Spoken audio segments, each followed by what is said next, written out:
Hello friends, इस video में हम पढ़ने वाले हैं Coulomb's law and Gauss's law of magnetism. So without wasting time चलिए स्टार्ट करते हैं। सबसे पहले हम बात करते हैं कूलोम्ब्स लॉ ऑफ मैग्नेटिज्म के।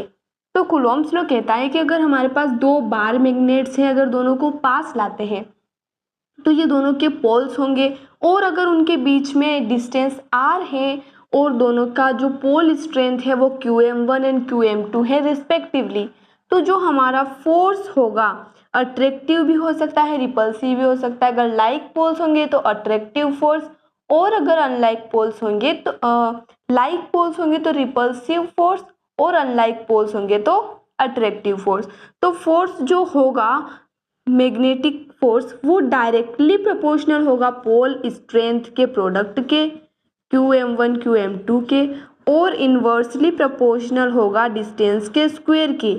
यानी कि यहाँ से हम लिख सकते हैं F directly proportional Qm1 Q2 divided by r square. अगर हम यहाँ पर कांस्टेंट लगाते हैं तो वो हमारा लगता है K Qm1 Qm2 by r square.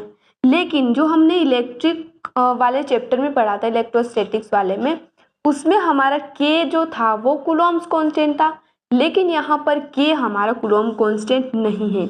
यहाँ पर K की वैल्यू होती है म्यू नोट बाय 4 पाई, जिसकी वैल्यू होती है 10⁻⁷। म्यू नोट क्या है? Permeability of free space.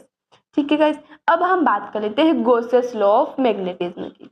तो गॉसेस लॉ कहता है कि किसी भी क्लोज्ड सरफेस से जितनी भी number of electric field lines pass कर रही है वो जीरो, यानी कि जो टोटल फ्लक्स होगा थ्रू एनी क्लोज्ड सरफेस वो क्या होगा? जीरो होगा।